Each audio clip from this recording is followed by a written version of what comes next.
Pues muy bien. Buenas tardes a todos. Good afternoon. Saludos a todos. Greetings to all. Welcome, welcome, siblings in Christ, to this panel presentation, Adelante, the Future of Latinx Lutheran Leadership in the ELCA. My name is Pastor Ruben Duran. I'm Director for Congregational Vitality in the ELCA, and this fall, teaching a class with a group of colleagues called Leadership for Vital Congregations, Vital Communities here at the Lutheran School of Theology at Chicago. You will see in the slide a way to say thanks to students, administration staff, faculty at LSTC for generating this idea of a panel presentation as part of the school's observation of the Latinx Heritage Month this year. Thank you to all who have made this possible. Also, a word of appreciation to the planning team, those who worked on logistics, the technology assistance, and our interpreters into the Spanish language.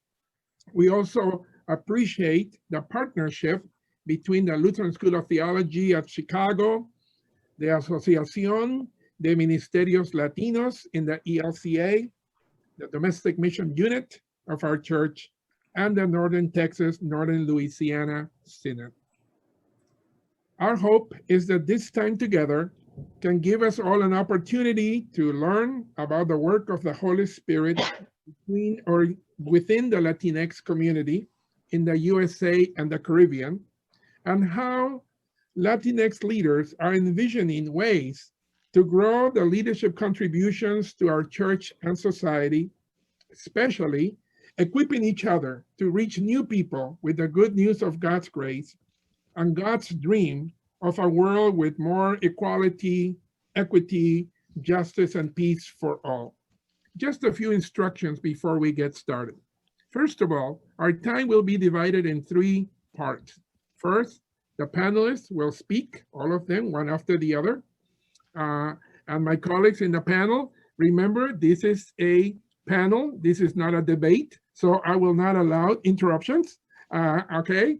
And then the second part will be the panelists will talk to each other and maybe deal with some items that will come out of their conversations or things that they're interested in each other. And then the last part will be a more direct question and answers or comments that you have that you want to participate at any time during this event, during using the chat feature, because we're using the Zoom platform, and that chat button in the lower part of your screen can be the mechanism that you use to share your questions, your comments. Pastor Irma Bañales will help us to keep track of your comments and questions. And also you will notice that Jason, our technology person, will mute everybody so that our presenters can have clarity in their presentation. And now I want to introduce our illustrious panelists, and I will introduce all of them together so that I don't have to stop them once they get moving and going. First of all, we have Jennifer De Leon, who is serving as Director of Justice with the Women of the ELCA, and also as President of the Asociación de Ministerios Latinos in the ELCA. We welcome Jennifer. And then we have Deacon Aura Suarez from the Florida Bahamas Synod, who is serving as the Director of the Latino Lutheran Lay Academy. Welcome, Aura. And then the Reverend Eric Grunberg, who is serving as Bishop of the Northern Texas, Northern Louisiana Synod. Good to be with you, Bishop Eric. And then the Reverend Joseph Castañeda, who is serving as Mission Developer of Adore LA and Assistant to the Bishop for Authentic Diversity and Ethnic Specific Ministries in the Southwest California Synod. Welcome, Joseph. So thank you, my colleagues, for your ministry among us. And we are ready to begin by welcoming Jennifer De Leon. Good afternoon, everyone, or at least in Chicago, it's afternoon. Thank you, Ruben, for that introduction. And of course, this worked when we practiced it Okay, so I'm really excited to be here. As Ruben said, this is an exciting topic. And one of the things that I wanted to do as I thought about, and he said I'd be the first presenter, was looking at, if we're talking about the future of Latinos, ¿quiénes somos? Who are we? Let's start by looking at who we are right now. And this graphic here shares some basic information that was taken from the last census 2010. So we know these numbers have already grown, but the last official numbers tell us that we are 50.5 million people within the United States. We make up 16.3% of the population, and 1 out of every 6 persons in the United States are Latino, and 1 out of every 4 are children. So we're a young demographic. We have a buying power of 1 trillion. We continue to grow in numbers. And we are not all from one country. We're from a whole host of countries. 65.5% are from Mexico, 9.1% are Puerto Rican, 3.6% are Salvadoran. I won't go through the list, but I'm going to jump to my people. Guatemalans were 2.2% of the population. So what does that mean in the future when we think about Latinos, and why we should be investing and really making sure that we are cultivating our leaders within the church and just in general when it comes to Latino population? The projected Hispanic population, which is the language from the US Census, says that on July 1st of 2050, we will be 132.8 million people in the United States. So we will make up about 30% of the nation's population. So we're young, growing. So now is the time to get involved and create leadership opportunities and engage with us, because we're not going anywhere and we're increasing in numbers. So what does that mean for the church? What does that mean in general for the ELCA? So this is from the Pew Research study that came out a couple of years ago, which I know we've seen before, but it shows that we are 96% white, 2% Black, 1% Asian, and 1% Latinx. So we are continue to be one of the whitest denominations in the country. And this is the reality of when we talk about where Latinos are in the DNA of the church. This is who we are. And I'm going to slow it down because I know they're translating. I speak very fast and I get excited. And I'm excited about the work that we do. As Ruben mentioned, I am the president of la Asociación de Ministerios Latinos de la ELCA. And the primary mission of the association is to support Lutheran Latinx folk in the United States and Puerto Rico. The mission of the organization is also to advocate for the strengthening and growth of Latino communities within the ELCA and to promote the ELCA's mission to the Latino community. I might add also to make sure that when we talk about the ELCA's mission, that includes us and it represents us, and that we help create what that mission is. And so that the relationship is reciprocal and it goes both ways, because we as a group of people have a lot to offer and to give to the church and to the wider world.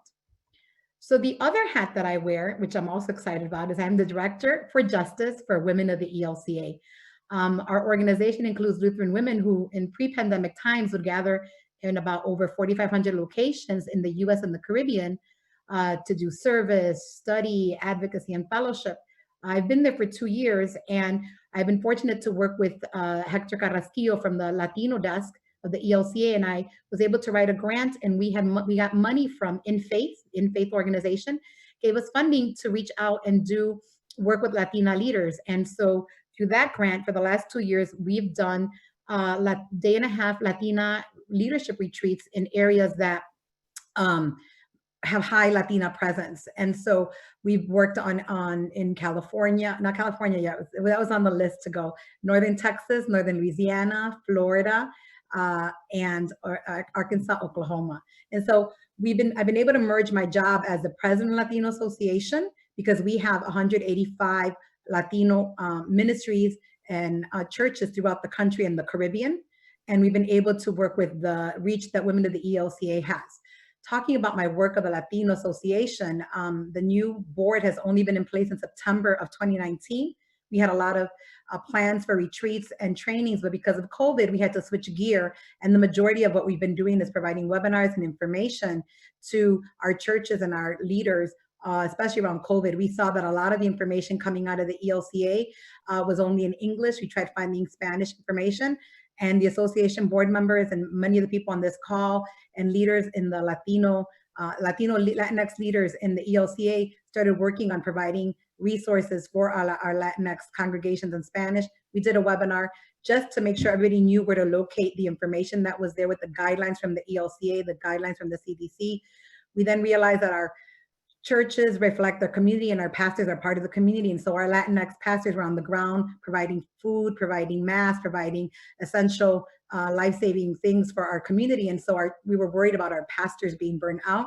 I don't know if you saw in the news, we had one of our churches, Latino churches, Juan Carlos Ruiz is one of the pastors in New York, along with Fabian Arias in New York. And in New York, there was about 100 folks in 2 churches that died of COVID. And so they've been very busy providing life-saving work, but also we were worried about their needs. And so we created a webinar with a couple of psychologists to talk about self-care. First and foremost, for our pastors, we needed to make sure they're taking care of themselves. And then also we created a webinar that they had information that they could provide, so how they could provide support and relief for their congregation members so that they could have self-care practices that they could do and teach to their members. We also then realized that we are living in 2 pandemics. One we've always been impacted by, which is racism, but because of this pandemic, it's become even more in the mainstream and in the news and in our lives. And so we did a webinar on Black Lives Matter in Spanish, making sure that we're in solidarity with our African American and African descent communities. And so we did a webinar for that issue. And recently we did a webinar on voting. Made sure we promoted the census, and when that was over, making sure they provided information for our pastors and our lay leaders on how to access the voting information, where to get voting information. And we did that in coordination with ELCA Advocacy, and they have Giovanna Oaxaca, who's their new staff person, who's Spanish bilingual. So she was able to provide that training for us. And so that's kind of the way that I've been able to merge both my worlds of the work I do for women of the ELCA and as a president. Another part of the work that I get to do is I'm invited to be part of the Latino strategy team of the ELCA. This is a group that is made up of leaders like Ruben and Hector and different Latino leaders that work within the ELCA, and also some of our directors of Evangelical Mission and some other staff that are not at church but are deployed. And the work that we have been doing there for a couple of years is making sure that we kind of guide the work the ELCA does when it comes to recognizing the needs of the Latinx community and our ministries. And so through that, we realized that just like I've been working with some groups, others have been working in other areas. There's been a lot of work that some folks have been doing, and you'll hear later with the Northern Texas, Northern Louisiana Synod and with their bishop. And so we decided that we needed to really pull our resources together and move forward with a new Latinx Lutheran leadership initiative. We're looking at how do we pull together all our information and our resources to have a national and community-based initiative for the identification, formation, and accompaniment of our Latinx leaders so they can serve their vocation and talents in the church and in society. So making sure that we recognize and find who is this new cadre of Latinx Lutheran leaders. How do we create an intentional, permanent, sustainable Latinx leadership pipeline? How do we make sure that we're recognizing who our leaders are? How are we helping form leaders? And then making sure that these leaders are placed through all expressions of the church, not just in our churches, but also at church-wide, at our seminaries, at our social ministry organizations. As you saw, we're growing, there's many of us. And so how do we make sure that we recognize the leaders already are there, but then also provide support for those that need more support? And so that's kind of the work that we've been doing. And so you'll be hearing more from us in the coming months with the Latino strategy team and the association, having more in-depth webinars to see how we can all learn from each other and continue to identify who the leaders are. And so I look forward to just hearing from our other colleagues that are on the panel. Some of them we've worked already together, and some we've heard of each other's work. So it'll be good to move forward after this starting point, this conversation. So thank you, LSTC, for putting this together. Thank you, Jennifer. Thank you very much. And we'll hear now from Aura Suarez. Okay. Well, good afternoon. My name is Aura Suarez, and you can call me Aura also, Aura. I graduated from the Lutheran School of Theology in 1992 of Chicago, and I'm a deacon of the ELCA, and I have had the pleasure to serve in different social agencies as well as in several Lutheran congregations through the years. Right now I'm serving as the ELCA coordinator. I know Ruben said director, but I'm not the director. I'm the coordinator of the Academia Ecuménica de Liderazgo, which is the Ecumenical Leadership Academy. So you're seeing already the slide number 1. And I just have to tell you, when I served at Bethel Lutheran Church in Madison, I had the opportunity to see firsthand how the formation of future leaders in the church began with lay people training. I remember a lady I was training to serve with in the Altar Guild. She was so surprised by all the preparation and volunteers that made a worship service happen, you know. And I noticed how people that were involved in the church in different roles in the life of the congregation were growing. They were strengthening their faith and blooming as faithful lay leaders in our community of faith. Therefore, as Jennifer was mentioning before, growing an active, genuine, and transforming faith is key to developmental of vital congregations. And definitely when you see people, you know, getting engaged in the congregations and serving in different places in the congregation, they just bloom as leaders. So Academia Ecuménica de Liderazgo is a wonderful tool for our pastors and deacons. Like Jennifer was mentioning, I think one of the fears of our church is to see leaders, pastors, and deacons burnt out. And I know everybody's overwhelmed with so much going on in their congregations. So Academia Ecuménica de Liderazgo really could help the pastors to train other people in the congregations and multiply the leadership that they already have. So if I could see the slide number 2, Jason, of the presentation. So what is Academia Ecuménica de Liderazgo? It's actually videos that they have been prepared and they're in Spanish, you know, and we have actually people that have, that they're actually bishops, like we have Bishop Pedro Suarez and Bishop Idalia Negron, and we have different other people that they are key in our church, and they are, you know, the people that help in the Academia Ecuménica. So let me just say this. Academia Ecuménica del Liderazgo is a wonderful tool for our pastors and deacons to help you grow disciples of Jesus Christ. Our leaders are overwhelmed with so much, so to facilitate the preparation and multiplication of lay leadership, video courses were prepared in different mission fields. These courses are designed to be used in small groups. So if we can see slide 3, please.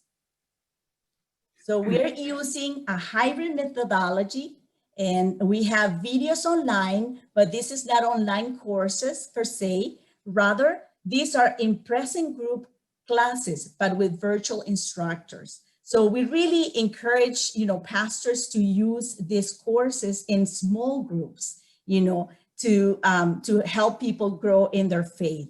And of course, now, right now we have the pandemic and we cannot meet in person. So it's hard sometimes for people to get connected, but you know, we have several pastors that they have been using the courses on Zoom, and it is wonderful to see how the people are growing in their faith, and they have the small groups, you know, in meeting in Zoom. So it's wonderful to see that. We have several groups that are meeting here in Florida Bama Synod. We have another group in Rhode Island. We have groups in Wisconsin. And we have actually other pastors in Oregon and in Chicago that also are going to be using Academia in Zoom. So how we can use these videos, you know, the pastors can have the videos and they can put the video for 20 or 30 minutes, and then with a virtual instructor, and then they can facilitate, you know, instead of preparing a whole class, the pastor or the deacon can facilitate you know, that group conversation, that dialogue that will help people to reflect and bring that information that they're hearing in the classes to their context. So, you know, like I said, some of the pastors have been using it on Zoom, and it has been a wonderful tool for them to use in this time of pandemic. We train, definitely, you know, Academia trains the facilitators, and they train them to use this powerful tool, you know, helping them to use powerful questions to develop a critical thinking in the participants. And we believe that something valuable, everybody can have something valuable to contribute to spiritual growth. everybody has something to give, even that, sometimes people might think I don't have a formal education or my English is not too good, but I think everybody can grow in their faith and really be a leader in their own congregation. So if we can see the slides 4, these are the courses online that, the ELCA produced. And we have actually 10 of those classes. We have mission evangelism, mission and discipleship, preaching. And like I said, we have different people that they are the instructors of these classes. And also in the slides 5, we have 4 other classes from the Episcopal Church. We work together with the Episcopal Church, and they like academia so much that they wanted to be partners with us, and they created also 4 other classes. They use our courses, and we also use their courses. So it's a really nice partnership what we have with the Episcopal Church. In slide 6, many of our synods, and I have to say that already have their own lay schools. And in some of the synods, they have a lay school in Spanish, and that's wonderful. In those synods, academia could serve as a supplement or a complement of whatever resources they already have.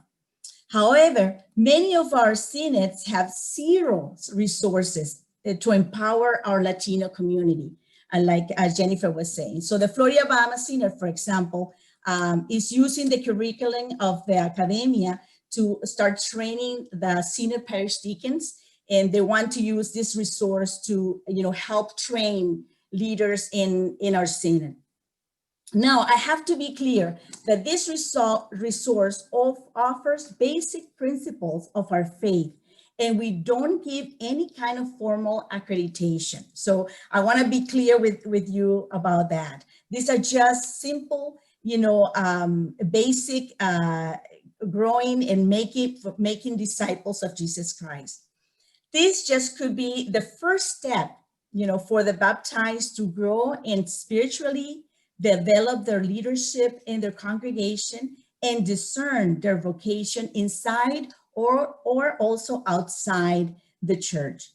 We have had several people that have grown in their faith to the point that they have felt the call to full-time ordained ministry. Already we have several people that they have gone through team program, or they already are in the seminary right now.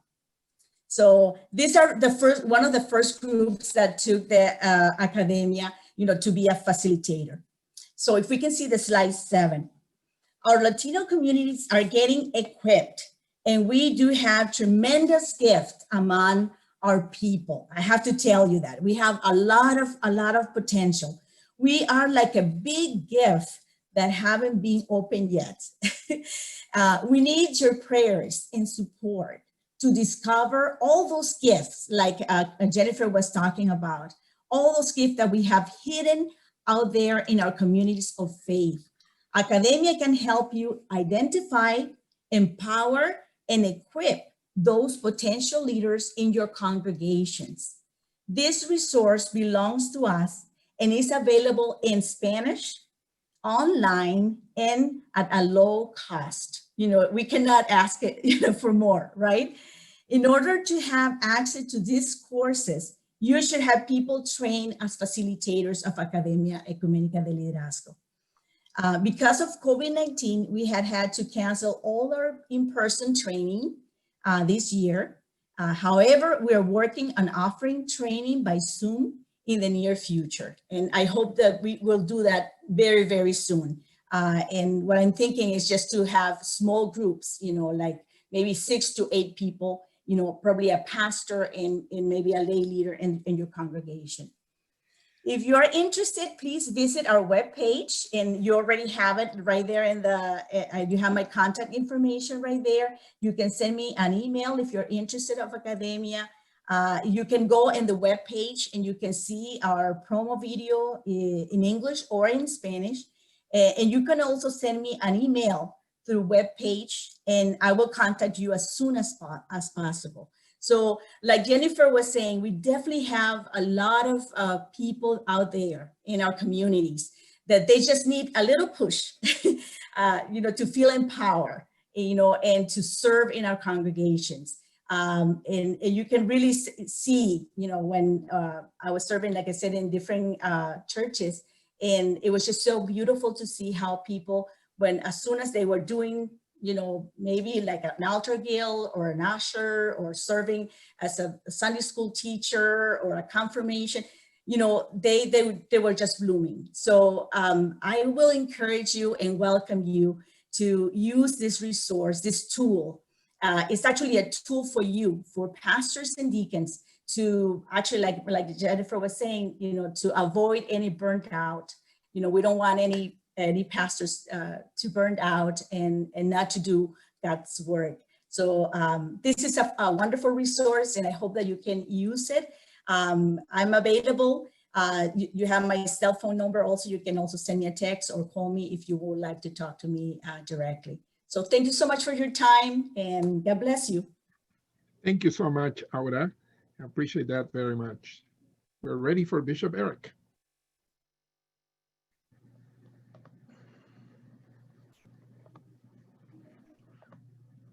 Gracias, Ruben, and everyone. It's good to be with you all. Lo siento, mi español es muy poquito, so I have to have a translator. I'm born and raised in Texas. You think I'd be better yet, but it's still a work in progress. But it is good to be here to talk a little bit about who we are in Northern Texas, Northern Louisiana, to partner with LSTC and Churchwide to do this mission together. That's our tagline here, in Misión Juntos, in mission together. We do this together. So wonderful to have this time together.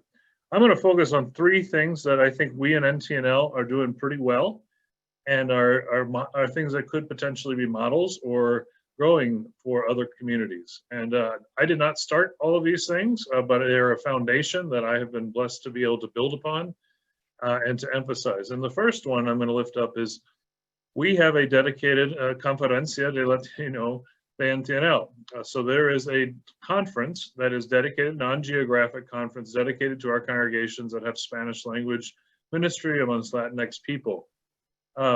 That's one of 7 conferences. The others are geographic, of which each congregation in the Conferencia Latina is still a member. But what this does is it ensures representation on the Synod Council. So the Conferencia Latina, just like every other conference, elects 1 ordained and 2 lay people to serve on the Synod Council. They also have 2 Synod deans, just like every other conference. And so at every meeting, every time we have these meetings, we have representation. I think that is critical. What is also done is it has built accountability and oversight within the conference. They have monthly meetings of lay and rostered people to plan and collaborate. They have oversight over certain funds and other things that they then are allowed to use and to designate. Those are monies that not Synod staff, but they designate. For example, in the wake of COVID-19, there was a collection made to assist our Conferencia Latina congregations. That money was given from congregations across the Synod, but it was the Conferencia Latina leadership that determined where that money went. And as we know, money equals power. Too often it's abused that way, but it also can be a great resource and accountability.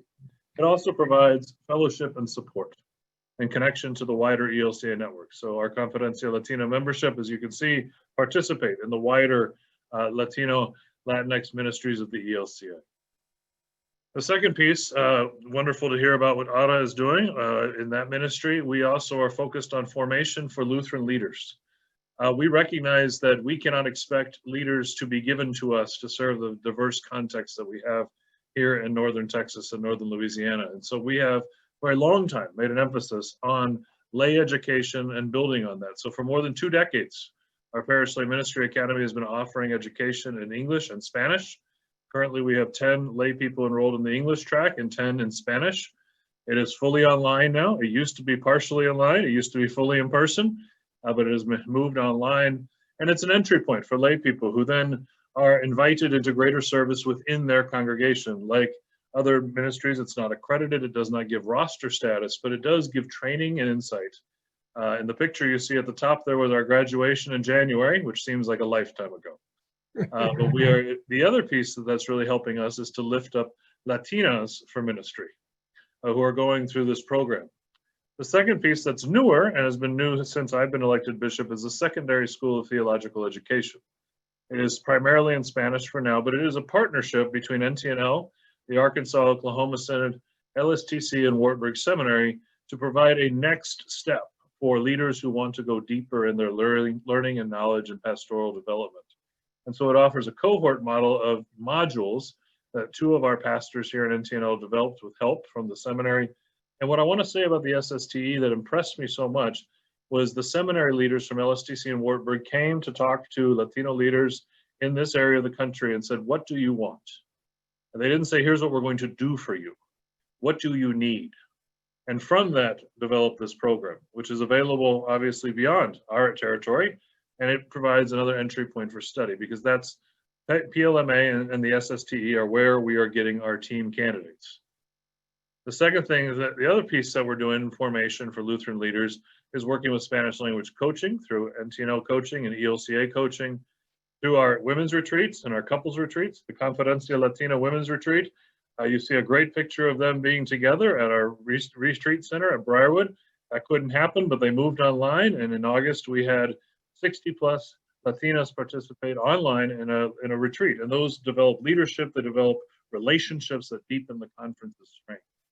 We also have been trying very hard to engage youth and Christian education, and particularly trying to make sure that the young people who go to camp or participate in NTNL youth events reflect the diversity of our Synod's membership. That is a challenge because camping is not something that is often thought of in the communities of color. And so we have been intentionally providing scholarships and opportunities. And then just this past year, again, being online, we had the first online bilingual Bible school.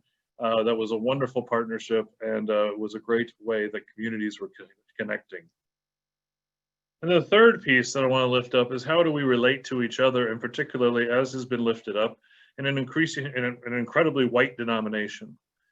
We are not as white as the ELCA as a whole in NTNL, but we are certainly not as diverse as the community in which we are planted. And that is something we want to grow. And so we've been working very hard to be intentional, particularly with our non-Latinx leaders and our non-Latinx communities, to help them understand the culture and the people who are in our midst, who are interested in this gospel and interested in the way that Lutherans proclaim the gospel, but also come to it with their own traditions. And so we've been working hard to build connections. Myself as bishop, prioritizing doing first communions and confirmations because of the importance that plays in the life of the community. The procession of the Virgin of Guadalupe. If you want to have a great time, you want to see a vaquero procession, come on down to San Gabriel and Alvarado, and you can ride a horse. I've done it. It's an experience. But that's part of the cultural piece that engages the community, and that is very critical to us. We've also been grateful for the Lutheran Seminary, the Program of the Southwest, and their cultural immersion programs, and then conversations at Briarwood that we've had. Again, now that we're online, we've had conversations with leaders from across the spectrum of our church online. Jennifer De Leon was kind enough to join us for one of those. We were blessed by her presence, trying to get our leaders beyond just our Spanish language communities to understand the richness that they can grow in understanding one another. As one pastor said to me, I need to learn about this because I've got kids in my congregation who are going to want to have a quinceañera, and I don't know how to do that. And that's where the gifts of the community can be shared. And then finally, engaging realities on the border. We do not have border counties in northern Texas, northern Louisiana, but that's not really relevant. The realities on the border are our realities because there are people's realities. And so we've taken trips down to the border, engaging those through ecumenical partnerships and advocacy, trying to help us to grow and to learn and to be aware. So we are doing some very good things. We have many things we need to get better at, but we are grateful to be in partnership, and we are thankful for the church-wide organization and for all of these connections, and to hear from you all today. Thank you so much, Bishop Eric. Appreciate it very much. And now we move from Texas to California with Pastor Joseph. And please, if you have comment questions, make sure that you prepare yourself to put them in the chat as we move forward. Joseph?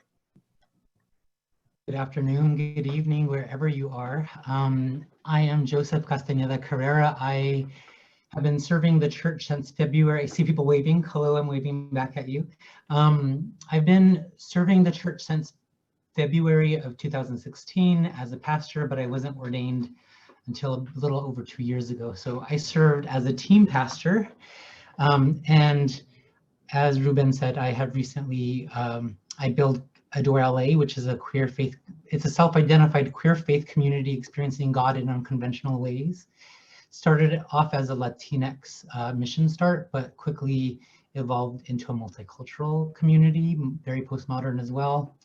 And I have been in my position as assistant to the Bishop for Authentic Diversity for a little over a month now. So that means I know where they keep the paper clips, and that's about all that it means. I'm going to share a PowerPoint to keep myself on pace, but I like very simple PowerPoints, so you will see my aesthetic. Latinx leadership and authentic diversity. So what is authentic diversity? If you have been really in the trenches with the church-wide efforts, you will know that we have had a new diversity definition put into our Constitution, where prior it was aiming for a 10% diversity. And since August 2019, we have actually changed it, actually, I think since the 2016 church-wide assembly. And what it means is that each congregation, synod, and the church-wide organization, all the manifold levels of the church, will reflect the diversity of the community that they intend to serve. So church-wide would reflect the entire United States and Puerto Rico and parts of Guam. And synods would serve the entirety of their synod, sometimes following county lines or state lines, sometimes not. And this is around race, it is around gender, sexuality, ethnicity, immigration status. All those diversities lean into our communities. And this is great because it actually changes the goals and it focuses on, instead of learning better and knowing better and wanting to do better, I believe that it focuses on actually changing habits, behaviors, practices, and environments to align with those desires. So you'll see here that I'm going to be sharing grassroots learning and forward movement. Remember that I am in California. So when you're thinking, well, I've never heard that before, remember I'm in California. I'm in Los Angeles, and things happen here that people don't often see elsewhere. But I will say that we're all interconnected, and these trends travel faster than I think that we recognize often. So when I go like this, so we kind of dissect 4 counties in Southwest California Synod, and we have never quite measured the exact Latinx population in our synod, which, as you probably know, is a problem. But I think a lot of synods know the state that they're in or the states that they touch, but if they haven't actually crunched all the numbers around disability, around age, around immigration status for their specific territory, it's really hard to know what authentic diversity is going to look like. But you can see here that 46% of the Southwest California Synod is of the population Latina, Latino, Latine.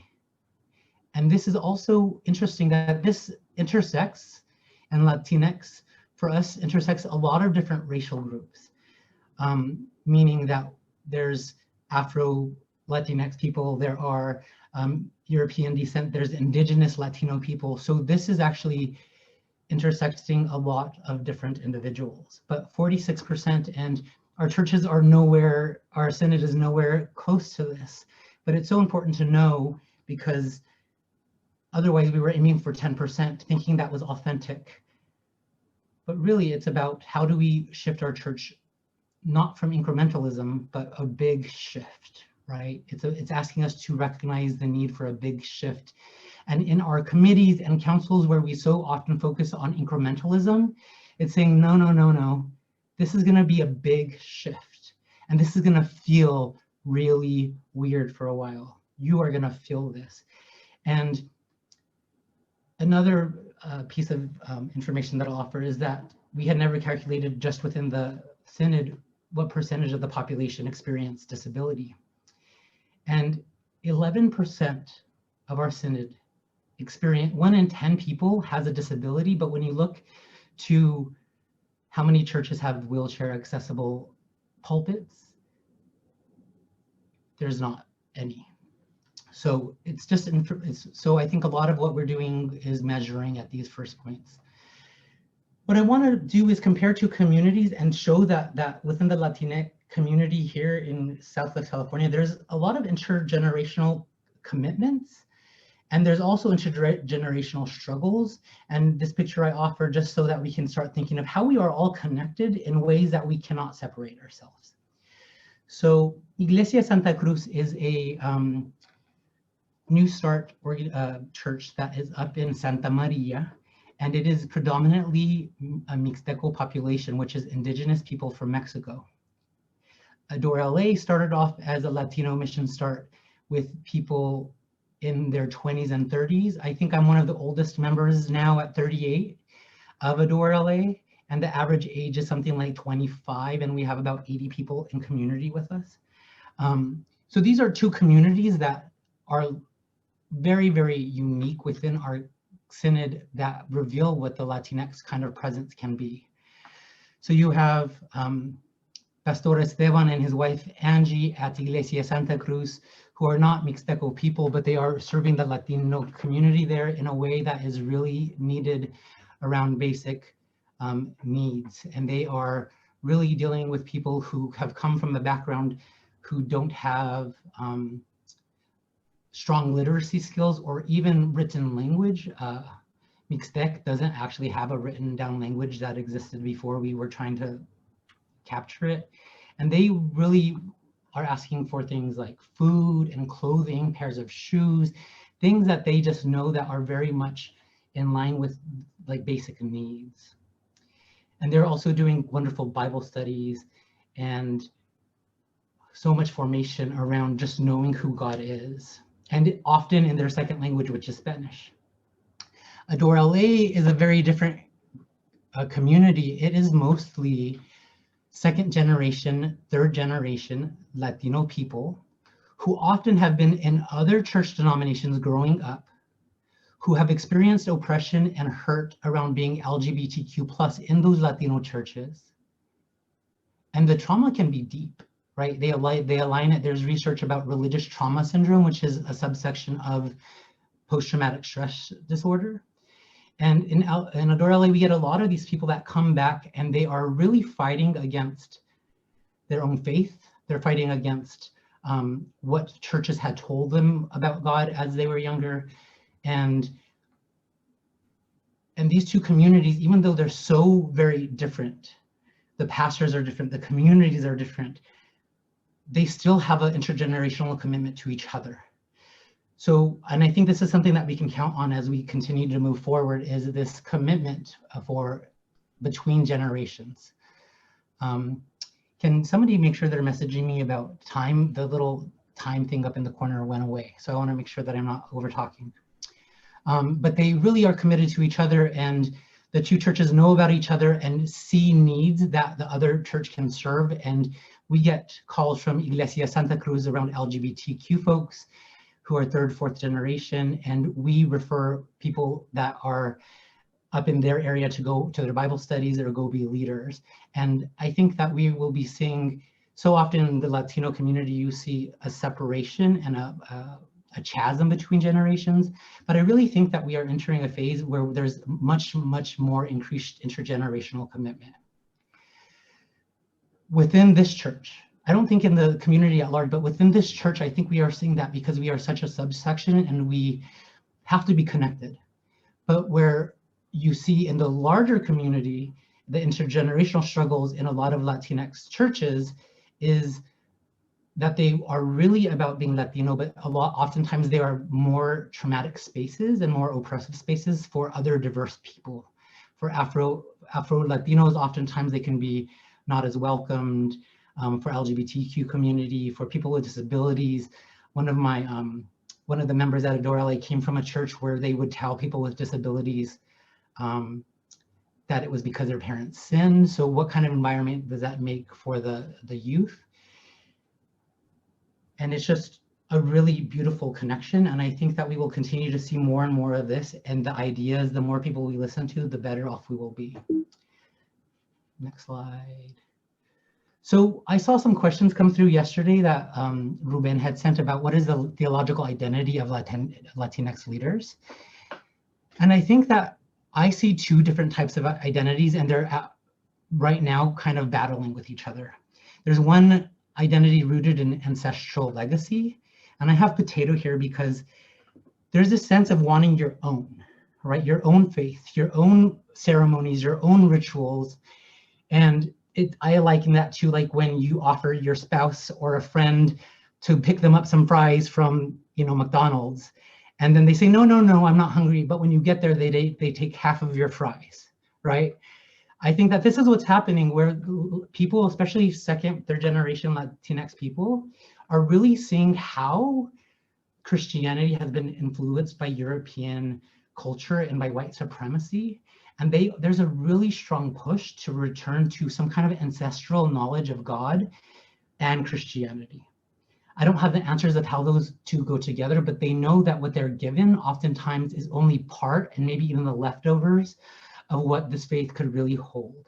So you have a lot of people that are searching for their roots, a lot of people kind of trying to research what tribes they came from. And oftentimes the battle is not going to be won because it's so lost in history and so lost in time. You can get close to where you're from, but you can never identify or develop a relationship with a tribe again.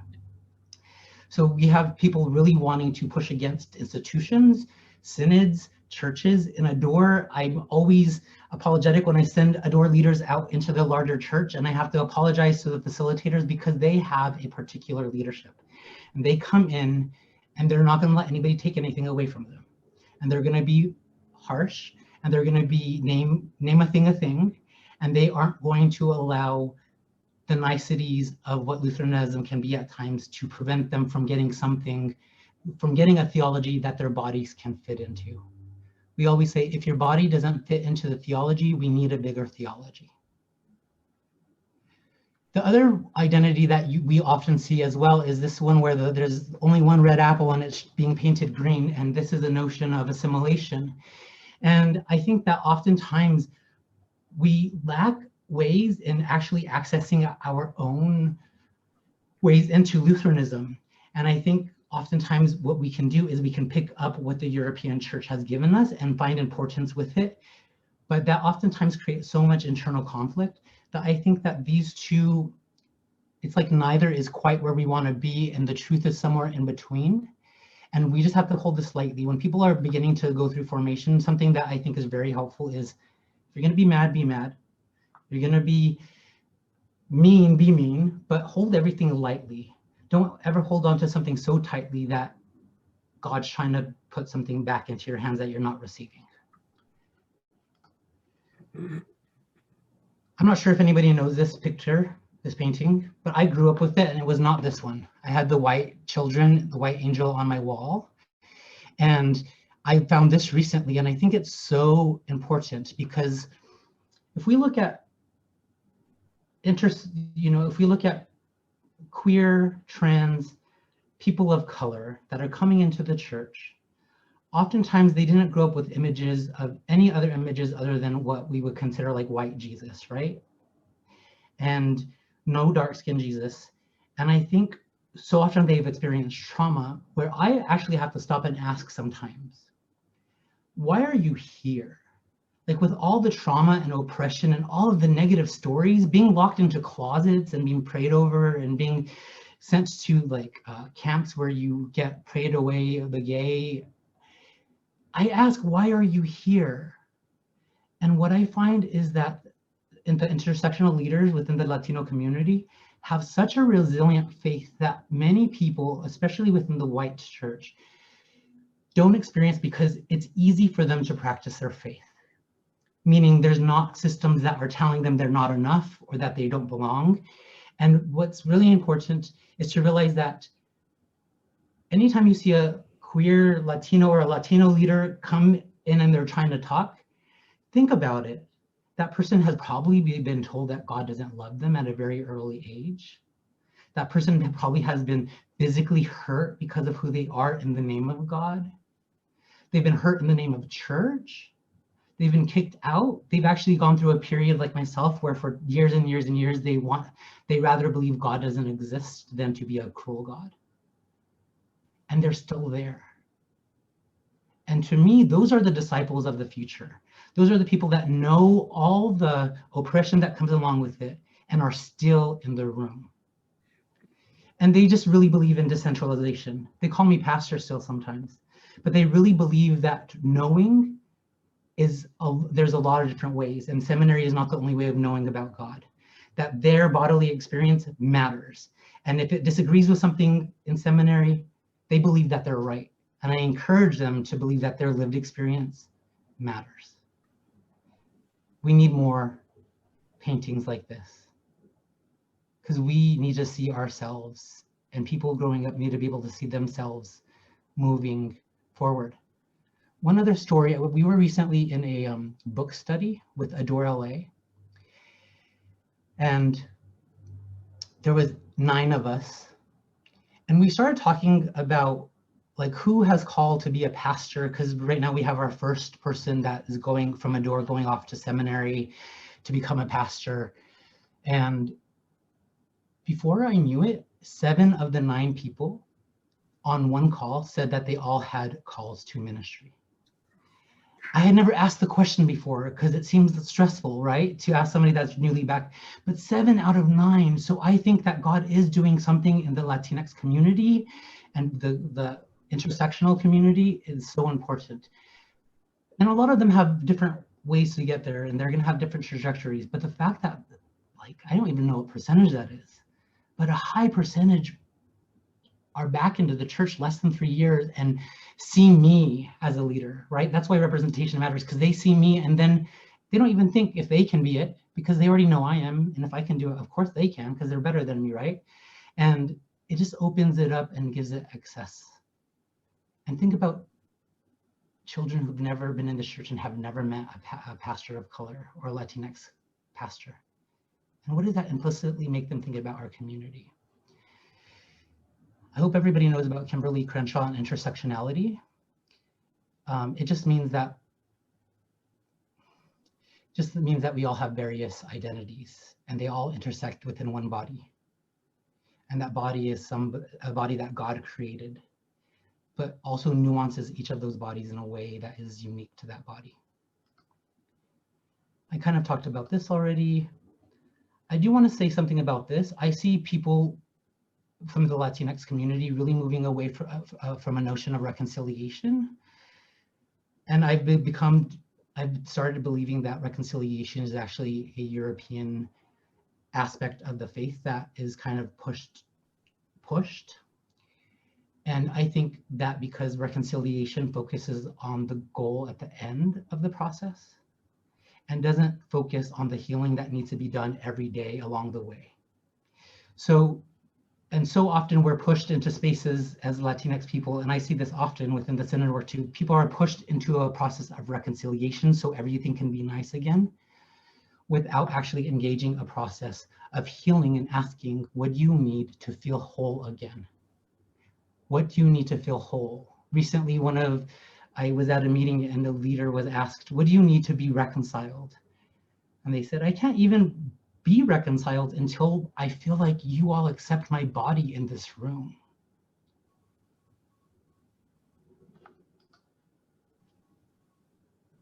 I have tons of stories, but I will end there. Thank you so much, Joseph, all 4 of you. And I would like to ask all the community present here today to join me and thank our colleagues for their wonderful presentations on the first part of this panel. Thank you again. Thank you very much, all of you. Now we move to our second part, and the second part has to do with some dialogue that maybe they pick up one of the things that they talk to each other, or maybe something on the table that they like to comment to each other. And so I'm going to open it up to Jennifer, Eric, Joseph, Aura, and see if one of you like to just put something forth, and then you guys can comment to each other before we open to the community. Wow, I'm still trying to process everything. That was a lot. I'm sure some other folks, I'm not the only one that takes a while to process things. Just thankful for the work that Joseph and Aura and Bishop Eric do, and that I've been blessed to work with them and get to know them, and excited to see how we can continue to deepen our working relationships, but also not putting on my hat of association president. How do we take some of the things I'm hearing here and make sure that we share this? We're definitely going to share this presentation on our Facebook page, but also provide a way, I'm thinking out loud, to try to identify folks that might be interested in working with the different panelists that are here, learning more about their work, and how the association can kind of be a bridge to connect folks together. So I'm really excited. So that's just my first kind of reaction to everything I just heard. Thank you. Okay.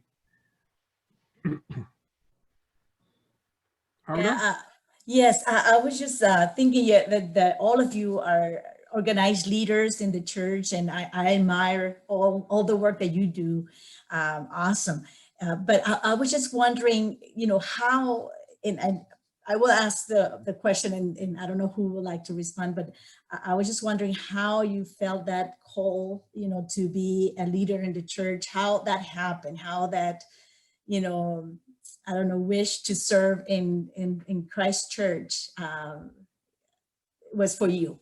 So that was my question.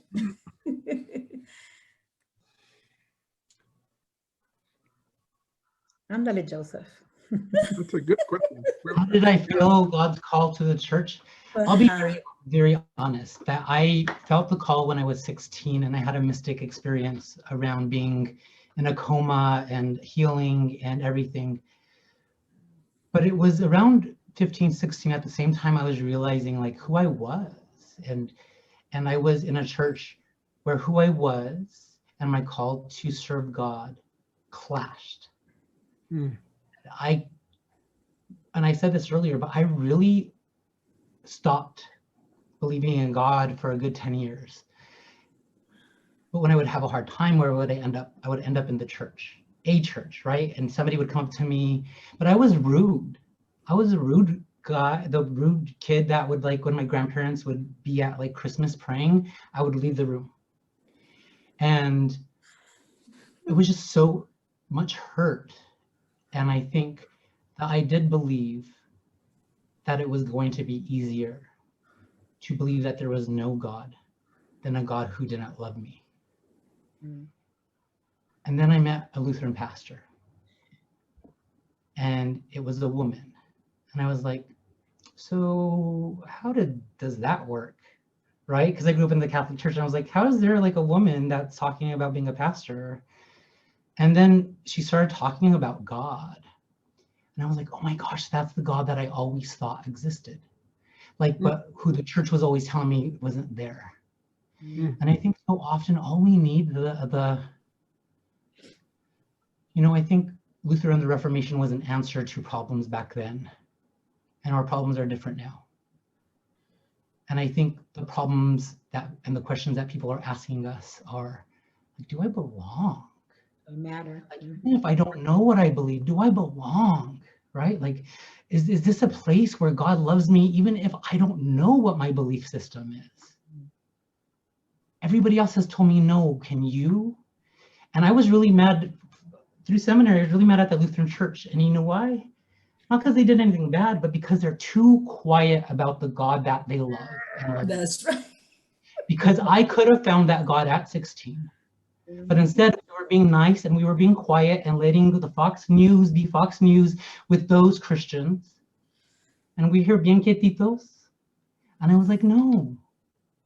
So I try to throw open our sanctuary doors and break down our stained glass windows now. Amen. Thank you, Joseph. Let's hear from Bishop Eric or Jennifer, Aura, or just briefly, how'd you get to where you are? I mean, it didn't happen overnight, and right. No, it's in the past. Right. Actually, I didn't. I'm from Venezuela, and we came here in 1990 to Chicago. And we were not Lutherans, so, I remember we were actually looking for a Lutheran church when we came to Chicago. And I was just so nervous that first day I went to Sunday, because my sister's married to an Anglo person. He's wonderful, but she told me she had experiences that she had gone to churches and nobody even talked to them. So I was like, oh my God, maybe nobody's gonna even see us. And the experience was wonderful. I remember Grace Lutheran Church in Chicago, and they opened their hearts and their church, to welcome me and my family. And it was, I remember Pedro told me, what you think, should we go back next Sunday? He said, yes. So we continue, and they were just such a support system. Like Joseph was saying, we felt right away welcome. Even that we were completely strangers, nobody knew us, who we were, or, we were completely strangers, and they opened their hearts and their church, and they just, it was just wonderful. And that's why we're here in the church. And they help us to, to be in the LSTC, in the Lutheran School of Theology. And that's how we, we continue our school. But it was amazing to see God, present right there. And also when my children were baptized when they were 4 and 2. And I remember the time when Rafi and Ale were baptized, and the pastor said, you have been marked with the cross of Christ forever. And those powerful words were just amazing. I started crying because that's when I understood exactly the amazing love, like what you're saying, Joseph, the amazing love of God that loves you no matter what, and that love is with you, and that presence is with you forever, that you belong to him forever. And that was, just blew my mind, so, so that's how, and like you said, Ruben, it didn't happen overnight, one day at a time. And then when you were involved in the church and you start growing in your faith, and you find that place, to serve, and like to share what you found, in the Lutheran church, and you want to share with other people. So, Amen. yeah. Thank you, Auda. So I think for me, I was born and raised Catholic and very involved in Catholic church. My whole life, went to Catholic grammar school, very involved.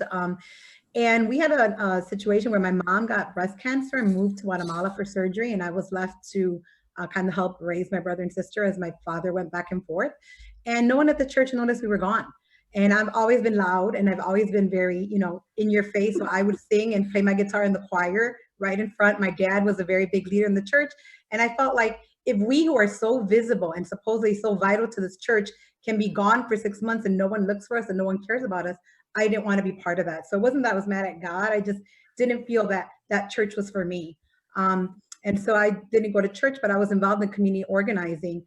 And one of the things that got thrown on my lap was to do faith organizing, to work with the religious leaders. And of all the leaders that met with me once a month, there was a Lutheran developing pastor, many of you know her, Anakari Johnson. And she was new, and she came to all our meetings, and she prayed about the issues of homelessness and the issues of affordable housing and immigration. But more importantly to me, that she showed up to our rallies, to our protests, to our town hall meetings, and she started bringing people from church. And if you know her, every single time she saw me, she invited me to church and she prayed for me, and she annoyed me to no end. It would drive me crazy because I would tell the city, look, I ain't going to church, stop.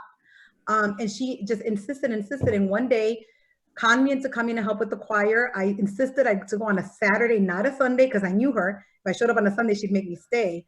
I showed up on Saturday and I never left. I became the choir director. I was also youth organizer in my community and started having the youth go to church with me. So the church became members of, the youth became members of the church. I then became the president of the Latino congregation that was in that church. We were renting space from an Anglo congregation I worked with Anakari, and we merged it to be a bilingual Spanish-English congregation. I was the president of that. And she wasn't done with me. It wasn't enough for her to make me be involved in the church, but when people invited us to community meetings and they wanted her to speak, she would say, no, Jennifer is the president of our congregation, Jennifer's gonna speak. And if you know Anakari, she's fluent, perfectly bilingual. She lived in Latin America, so she knows our culture, but she knew and recognized me as a leader. And she did not take my place. She actually allowed me to have a place at the table. And if you all can see I don't need anyone to speak for me. And as a lot of our communities don't need anyone to speak for us, we need to be given the microphone. We need to be invited to the table and then allowed to speak, because we're invited to many tables, but once we start speaking, the microphone is shut off. Once we start speaking truth to power, we're put in our place. So this is not what we wanted from you. And so Anakari Johnson was a person who did that for me. And she then said, you should merge your passion for social justice in the church. And she introduced me to Pastor Dan Schwick, who was then the director of the public policy office for the ELCA in Illinois. And I volunteered with him for a year. And then they created a position and invited me to apply.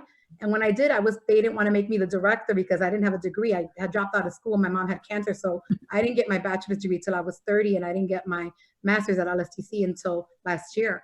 And there were kind of all these things about why I couldn't be director. And Dan Schwick held this ground and said, no, she is doing the work. She is the one out there lobbying for us. He fought and worked so that I could be the director. Again, another white person who recognized me as a leader. And I used to tell Dan, you don't have to speak Spanish. You don't have to eat tacos. You don't have to know anything about my culture. The fact that you recognize me as a leader and you use your power and your privilege to allow me spaces where I can live out my leadership and provide me opportunities and resources to learn and grow in my development, that makes you already better an ally than all the folks who I know who speak Spanish, who want to be us and take our place and just have us come along. And so that's how I became involved in the Lutheran Church, because I began to see faith in action. And that's what those two folks taught me. And then I got to meet all the other folks like Ruben and Hector and Bishop Suarez and people who constantly kept on inviting me, and I kept on volunteering and I kept on getting hired. That's how I ended up at Women of the ELCA. All these jobs I volunteered and I've ended up getting hired. So I've been grateful for that.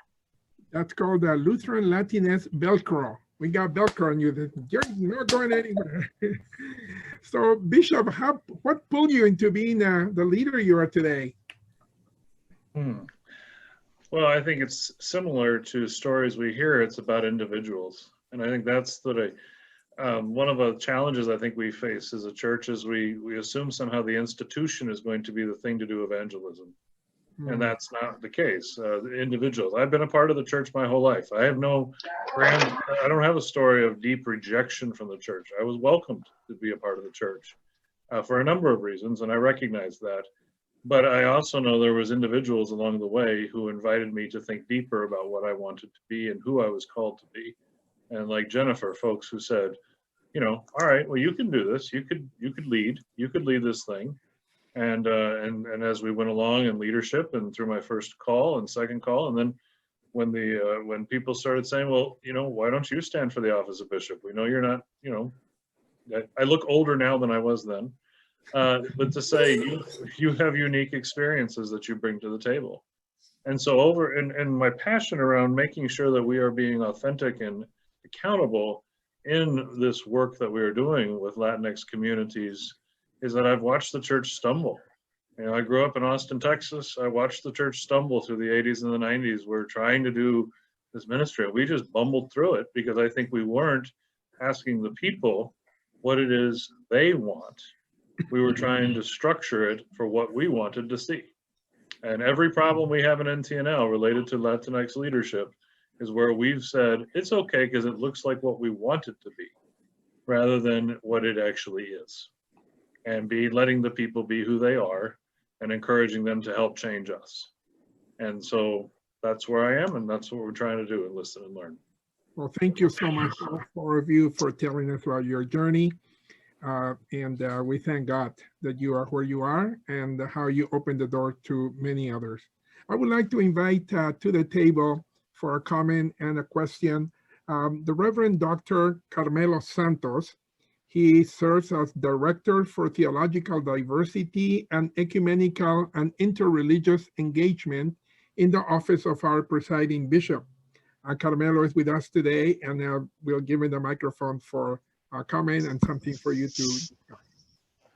Muchas gracias, Pastor Rubén. Muchas gracias a las presentadoras y a los presentadores. Me parece que es tiempo de cosecha. I think that we are in harvest time. I am a graduate of LSTC. I began my journey there in 1998 and got my MDiv and then later my PhD. But when I arrived there were not that many Latina leaders in the church. And sitting here and watching this is a feast and a fest. It's wonderful to see the leadership that has emerged and that is emerging, and there is a leadership that is well grounded in our cultures, in our self-worth, and not afraid to speak. Así que me siento muy orgulloso de ser colega de todos ustedes y de todas ustedes. I want to also emphasize the role of theology. Joseph, you began to speak a little bit about this, and I want to ask a question about theology. Our Lutheran seminaries have not only been producing pastors, but also theologians and theologies from the Latino community. And so I want to ask a question with two sides. One side is, as Latino leaders, what aspects of our Lutheran theology, which by the way is a living tradition, it didn't happen just in Germany, and when Luther died, it died. It went on in Africa, in Latin America, in the US, and it's still going on. So it's a living tradition. So what aspects of the Lutheran tradition have you found in your ministry, in your life, in your practice, to be most powerful and helpful for the Latino community? That's one side of the coin, of the question. The other side of the question is, how do you think that we Latinos are being a blessing theologically to the church? What do you think that we have to offer and that we are offering, theologically speaking, to the church? So that is my question, and you answer it however you want. And whichever. We might need to divide it. This is pretty heavy. You got two questions, so let's do one at a time. Because que ellos escojan cuál. You right. Can pick whatever you can answer each one, or use it as an excuse to say whatever you want. Okay, I can see them thinking. What aspect of Lutheran theological tradition has been most helpful to you in your ministry and development of leaders? So I think something unique. Do you mind? Does anybody want to go first? I want to make sure. Let's go. For myself, I think one of the theological aspects that I really, I'd love to just say grace, right? And just leave it at that. But I think that it plays out in specific ways. And I think that one of my professors talked about like that their son did confirmation, and then right before the day of confirmation, they said, "Hey, Dad, I learned something now. Like I have God's grace, and I don't have to go back to church if I don't want to." And the father, being one of my professors and the theologian, replied, "Yeah, but that's not the big question. The big question is like not, do you have grace or not? Because that's already been decided for thousands of years. The question now is no longer do you have grace, but like what are you going to do with it?" Right? And for me, that ties into the same way that the small catechism, and people don't see it right away, but how our theology really takes everything to its final destination. And it's not just don't kill somebody, but do everything within your power to bring life to people. And it's making it not a bare minimum kind of faith, but like a faith that you can never reach. It's a destination that you will never arrive to. So you just keep going. And I think for the Latinx people, we know what it feels like to have something out in the future, and we may not get there or not, but what's important is to keep on going. And we have such deep relationships with ancestor, worship and ancestor ties, because we know that it's not necessarily about us, but it's about this lineage of ancestors. And we might not get there, and our children and our grandchildren might not get there, but we know that people say that everything that we experience is why we can't be leaders. And we know that we take it to the opposite. All the reasons they say I shouldn't be a leader are the exact things that make me the most prepared leader. Right? And so for me, it's this notion that wherever we start, it's like it makes it a process, right? And it makes it a destination that we're always traveling towards. And as soon as we stop, we're no longer there. So for us, I think it does this beautiful thing of we're always co-creating with God, right? We may be here a Mixtec family with 2 children and don't speak Spanish or English, and we might be working in the fields, right? And we might be doing all of this, but like, it's never over. It's not done. Who we are going to be is always constantly being created, and we are with God in that.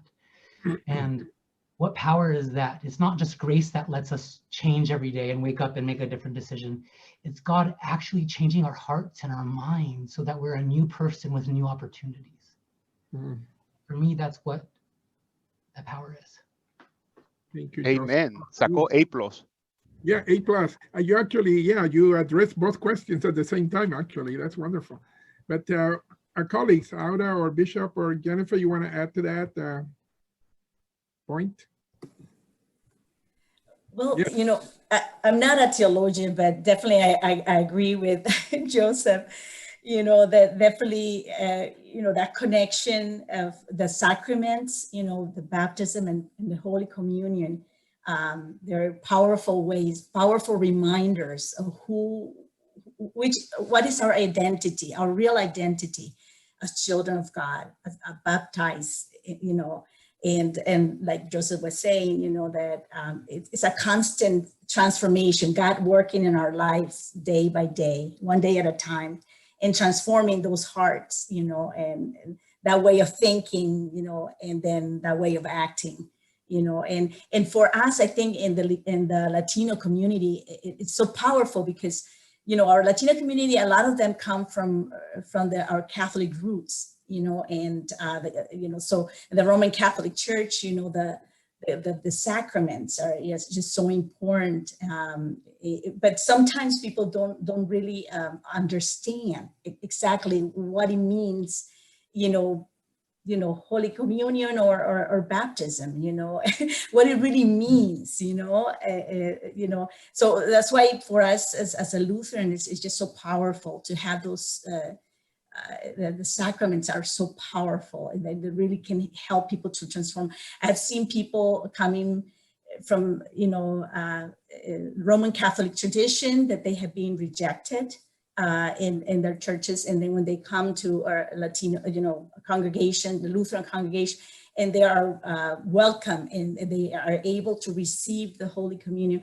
Oh my gosh, you know, they just cry, their tears coming down, because, you know, it's a way of belonging, of welcoming, how God welcomes us, you know, and it's just so beautiful. So just that connection of sacraments and, you know, also our heritage, also our, you know, our culture as Latinos.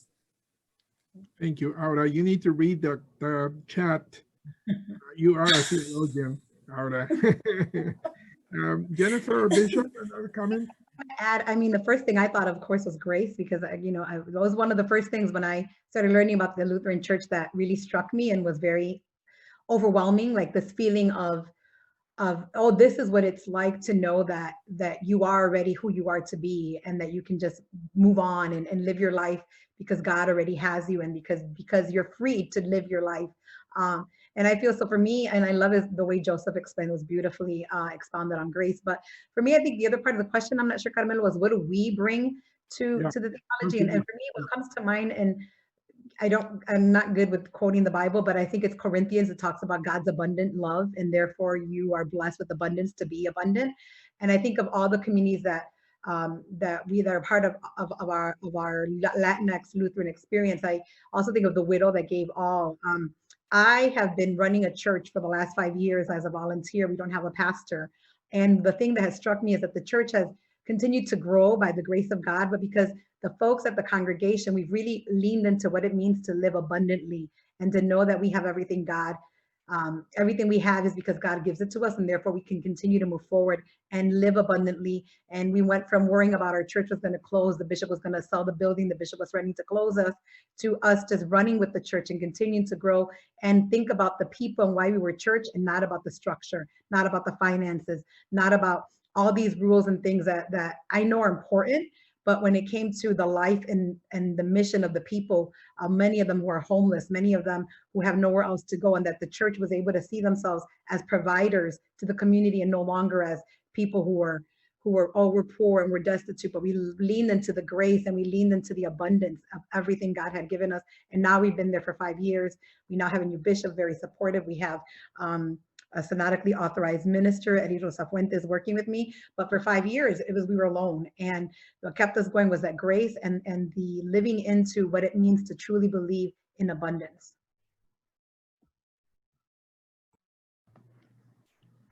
Carmelo prefaced it by saying, as Latinos or Latinas, so I don't necessarily qualify to respond in that regard. You have Latino obispas you could ask, and I'm sure that they would be happy. Sorry to tell you, you have been adopted into the community. Oh, well, that would be a great honor, but I want to be careful in that and make sure that we understand where we come from and respect that for sure. But I would say what I have heard.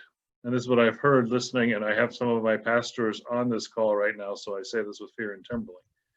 But what I have heard from the Latinos, Latinas in my communities is what the Lutheran Church has for them is a welcome that comes without a cost. You don't buy the sacraments. They're not for sale.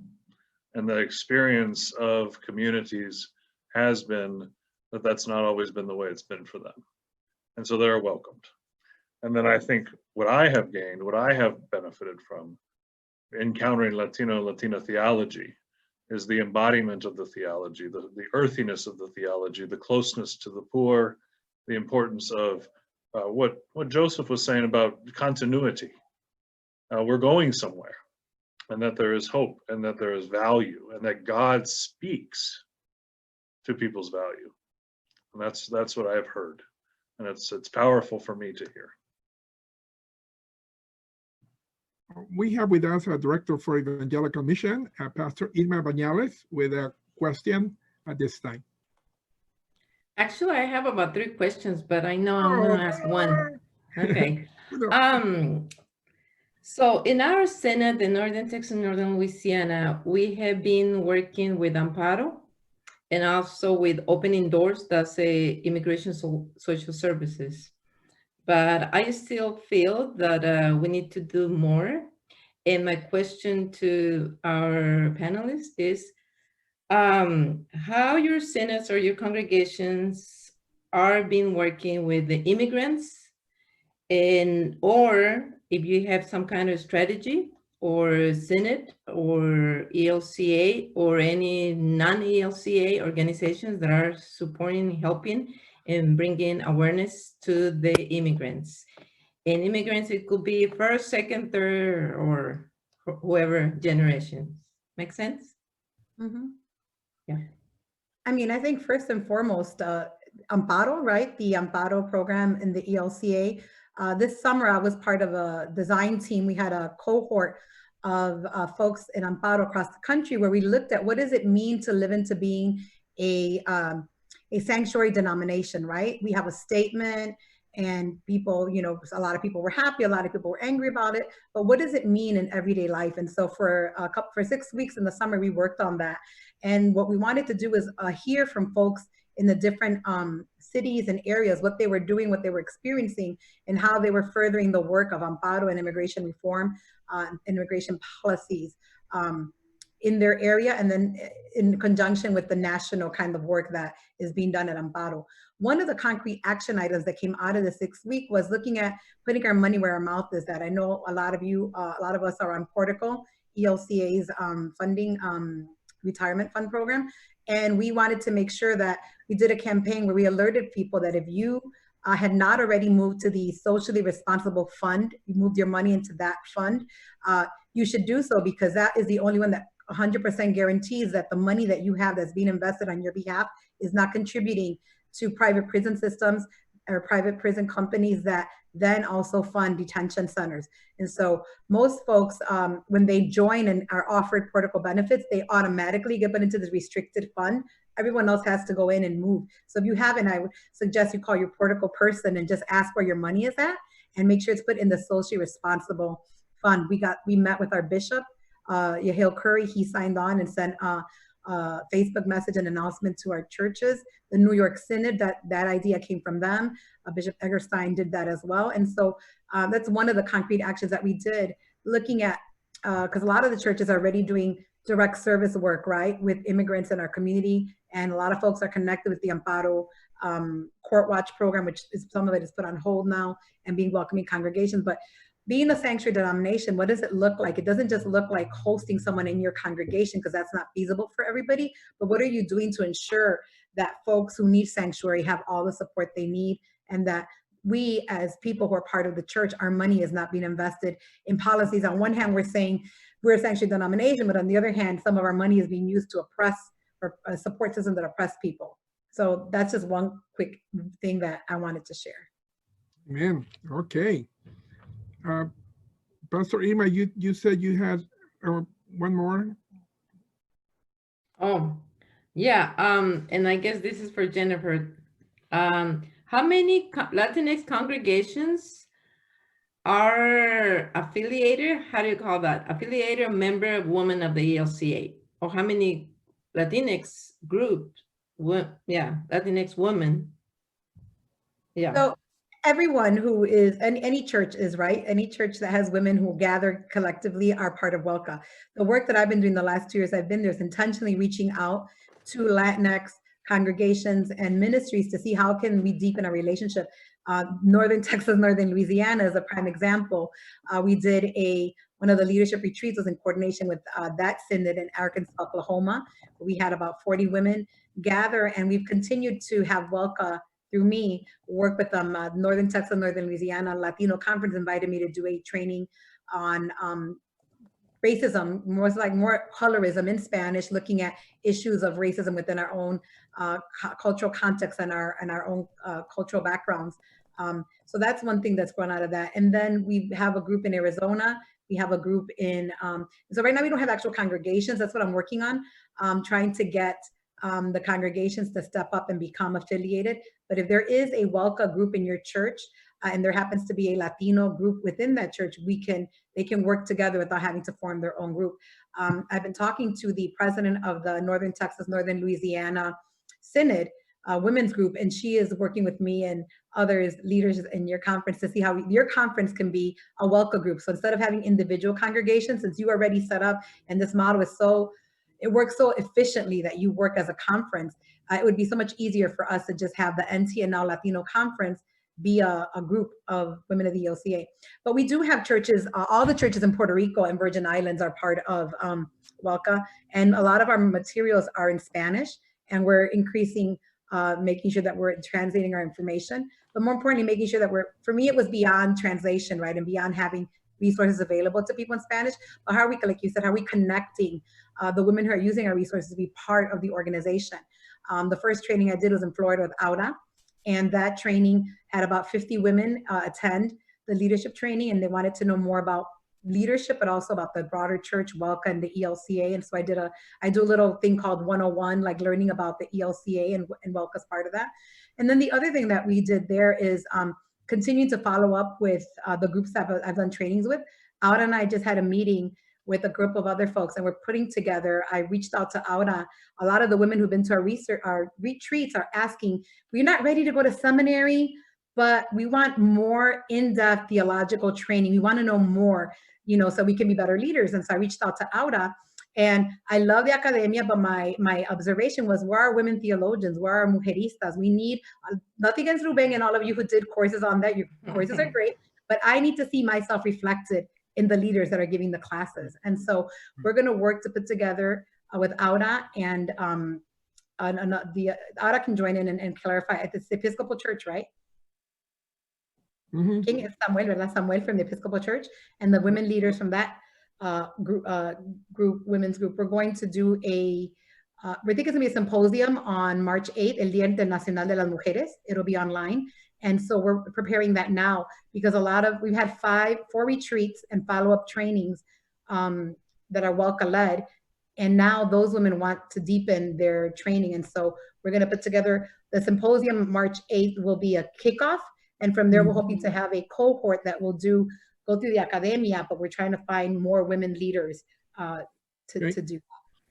Let me hear, Joseph, I just want to go back to Irma's first question about how are we supporting immigrants. And to me, I think about all the real high stakes kind of urgency around detention centers and around it's still recent, right? The child arrivals. And something that I've had to do as a leader of color and as a Latino leader is understand that I will always want to be doing way more than I can. And that's not to say that I'm not involved, but that's to say that I've had to really assess like what's work that I need to be doing and what's work that I need to be getting other people to be doing. And I really believe that I've gone to court with people where like they don't treat me nice, and I do not bring anything because of the color of my skin to that observation, right? And I would say that one of my biggest goals is to get the white pastor. I preach all the time about immigration and immigrants, but it's really getting white pastors to ally themselves with us, not just in word of saying, yes, I'm your ally, but actually also preaching and having conversations with their congregations, because those, and this is said with complete respect, but those little old ladies, the little white ladies, they're the people who can go into this court system and change it. And they're the people that can be on the border and change the way that people are treated. When we often try to put ourselves in the way, actually we encounter the same kind of abuse. So we don't have the privilege oftentimes to be on the front line in some way. So I would say that one of the biggest things that we can do, and we're Latino, so we can do anything and we can do everything, right? But I would say that one of our biggest goals should be with educating the white church about what it is. And even if it starts with service, even if it's just being nice and being there, my goal, my style is you get people close enough for them to see how bad it is. Yeah. So, and then once they see how bad it is, they'll want to attack the root problem instead of just hand out blankets or food. So whenever I do any kind of just handing out, it's so that people can actually see that it's not changing and see how bad it is, and it escalates them to more of an advocacy role. Okay. But Jennifer, yeah, we need to close. Okay. No, go ahead, finish, and then we need to. No, I was done. No, Jennifer, you were going to say so in something? January, I took 9 women to the border, and they were all white women, and people kept on asking me, why aren't you taking Latinas or people of color to the border? And I said, no, because the white women are the ones that need to go see.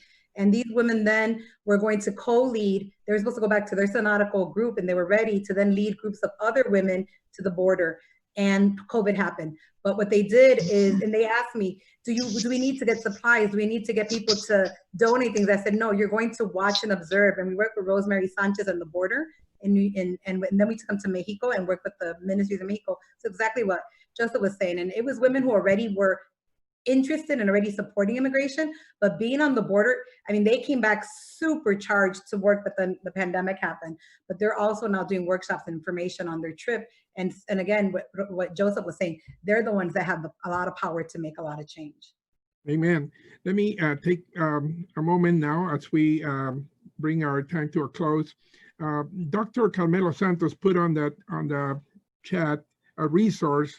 Now that we are coming to Reformation Sunday and beyond, amazing theological resource that will be in both languages, The Freedom of the Christian. And please take a look at that. We have recorded the whole presentation, will be available to you, as well as the chat notes that you can have. And if you know other people that would like to receive that, feel free to contact us and we'll be happy to do that. And thank all of you for coming from so many places to be part of this conversation. We hope that the Latinx community will organize in a little bit a different format, maybe to talk more about their strategies to move forward into creation of pipelines for leaders in the Latinx community. So that will be coming next. We'll make sure that you hear those information. And then our panelists today, I can't thank you enough for all you do, your commitment to the people of God, the work that you do. May God bless you and give you strength as you continue your work. Our partners, LSTC, Northern Texas, Northern Louisiana, the Asociación, the Ministerios Latinos, Domestic Mission Unit. thank you so much. And I would like to dismiss all of us with a blessing. Que nuestro Señor te bendiga y te guarde, que haga resplandecer su rostro sobre ti y tenga de ti misericordia. Que nuestro Señor vuelva hacia ti su rostro y te conceda su paz. En el nombre del Padre, Hijo y Espíritu Santo. Amen. May God bless you and keep you. And there's a debate coming soon, quickly. All right, bye. Yeah. Adiós.